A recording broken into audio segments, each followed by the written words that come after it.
मोहतरम नाज़रीन, एक बादशाह की बहुत बड़ी सल्तनत थी। उसकी 7 बेटियां थीं मगर बेटा कोई नहीं था। वो जब खुश होता तो एक मजमा लगाता और लोगों से सवाल करता और जो उसके सवाल का जवाब दे देता उसको उसका मन चाहा इनाम मिलता। एक दिन बादशाह बहुत खुश होता है और अपनी 7 बेटियों को बुलाकर पूछता है कि मैं तुमसे एक सवाल पूछूंगा और अगर जवाब अच्छा लगा तो तुम्हारा मन चाहा इनाम भी दूंगा। सब एक कतार में खड़ी हो जाओ और एक एक करके बताओ कि तुम किसका दिया खाती हो और किसका दिया पहनती हो। 7 में से 6 बेटियों ने कहा, अब्बा हुजूर आपका दिया खाते हैं, आपका दिया पहनते हैं और आप ही की वजह से हमारी ये शान व शौकत है। ये सुनकर बादशाह बहुत खुश हुआ और सबको उनकी मनपसंद चीज दे दी।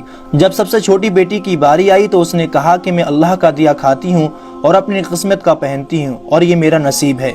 बादशाह ये सुनते ही आग बबूला हो गया और कहने लगा, ए कमबख्त, तूने मेरी नाशुक्री की है, तुझे इसकी सजा जरूर मिलेगी। शहजादी ने कहा, जो हुक्म अब्बा हुजूर। बादशाह ने सिपाहियों को हुक्म दिया कि जाओ इसे जंगल में छोड़ आओ, मैं भी देखता हूँ कि ये मेरे बगैर कैसे अल्लाह का दिया खाती है और अपने नसीब का पहनती है। शहजादी से तमाम जेवरात वापस ले लिए गए और खस्ता हाल कपड़ों में बगैर किसी साजो सामान के बादशाह के हुक्म के मुताबिक जंगल में तनहा छोड़ दिया गया। लेकिन शहजादी बहुत पुरसुकून, मुतमईन और अल्लाह पर तवक्कुल और भरोसा था कि जो उसने रिज़्क और ऐशो इशरत मेरे नसीब में लिखी है वो मुझे ज़रूर मिलेगी। सब सिपाही शहजादी को छोड़कर वापस चले गए। शहजादी जंगल को देखने लगी कि चारों तरफ दरख्त ही दरख्त थे और दोपहर से शाम होने वाली थी कि शहजादी ने सोचा क्यों ना कुछ लकड़ियां जमा कर लूं ताकि रात को आग जलाऊं, फिर कोई जंगली जानवर भी पास नहीं आएगा और रात भी गुजर जाएगी। शहजादी जंगल में लकड़ियां ढूंढने चल पड़ी। उसकी नजर एक झोपड़ी पर पड़ी जहां एक बकरी बंधी हुई थी और अंदर से खांसने की आवाज आ रही थी। पहले तो शहजादी बहुत हैरान हुई कि इतने वीरान जगह पर झोपड़ी। जब वो झोपड़ी के अंदर दाखिल हुई तो क्या देखती है कि एक बूढ़ा ज़ईफ शख्स एक चारपाई पर लेटा है और खांसते खांसते पानी पानी पुकार रहा है। शहजादी इधर उधर देखती है कि कोने में एक पानी का मशकीज़ा रखा हुआ होता है। वो गिलास में पानी भरकर बूढ़े ज़ईफ को पिलाती है और झोपड़ी की साफ सफाई करती है। इतने में बूढ़ा ज़ईफ शहजादी से पूछता है कि बेटी तुम कौन हो और इतने बड़े जंगल में तुम अकेली क्या कर रही हो। तब शहजादी उसे बताती है कि वो यहाँ कैसे पहुंची। बूढ़ा ज़ईफ उसे झोपड़ी में ही रहने का बोलता है और कहता है कि मैं शहर में काम करता हूँ, सुबह शहर चला जाऊंगा और 8 दिन के बाद वापस आऊंगा। तुम यही रहो, झोपड़ी में खाने का सामान है और नदी पास ही है, वहां से तुम घड़ा भर कर ले आना।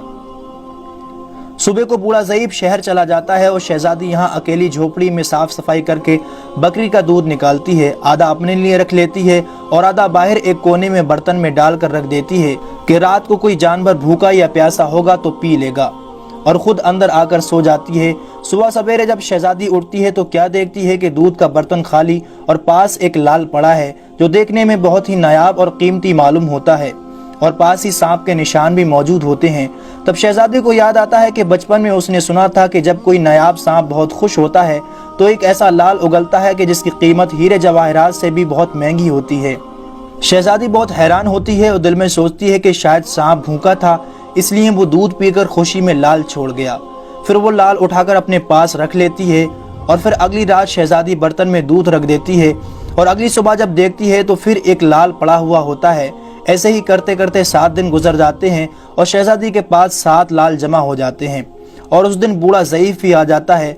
तब शहजादी उसे लाल दिखाती है और सारा वाकया बयान करती है और बूढ़े ज़ईफ को 3 लाल दे देती है और कहती है कि शहर जाकर ये लाल बेच दो और आते वक्त अपने साथ महल बनाने वाले मजदूर कर लाना।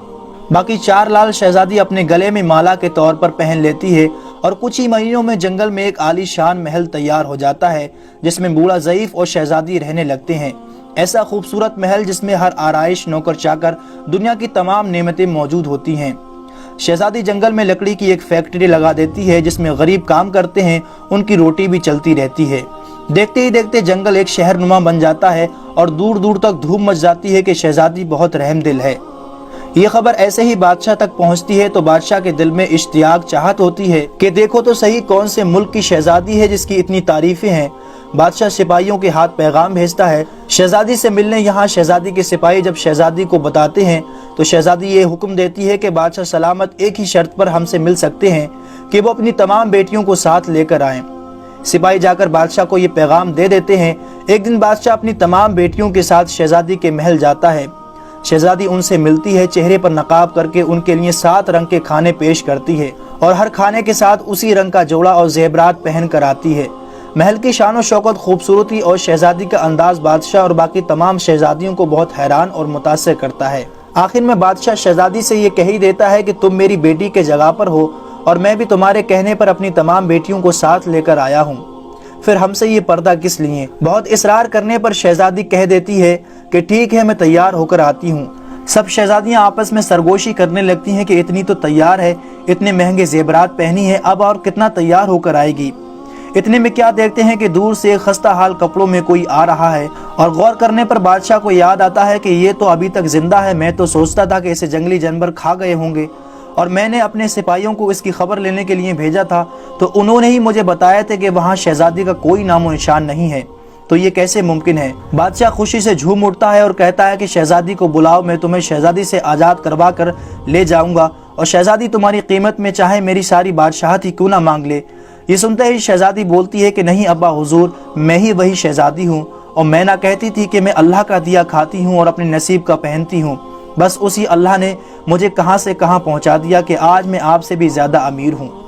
फिर शहजादी अपना तमाम हाल बयान करती है कि वो इस मकाम तक कैसे पहुँची और दिखाती है अपने गले की माला जिसमें अभी तक 4 लाल मौजूद होते हैं। ये बात सुनते ही बाकी तमाम शहजादियां दिल में रश्क करने लगती हैं और सोचती हैं कि काश हमने भी तब यही कहा होता कि हम अल्लाह का दिया खाती हैं और अपने नसीब का पहनती हैं। दोस्तों, हमें हमेशा अल्लाह ताला की ज़ात पर यकीन और भरोसा रहना चाहिए। वो अपने चाहने वालों को कभी तनहा नहीं छोड़ता और जो उसने हमें नेमतें अता की हैं उसका हर वक्त शुक्र अदा करना चाहिए। इसी के साथ दोस्तों आज की हमारी वीडियो का इख्तिताम होता है। वीडियो पसंद आने की सूरत में इसे लाइक और ज़्यादा से ज़्यादा अपने तमाम दोस्तों को शेयर ज़रूर कीजिएगा।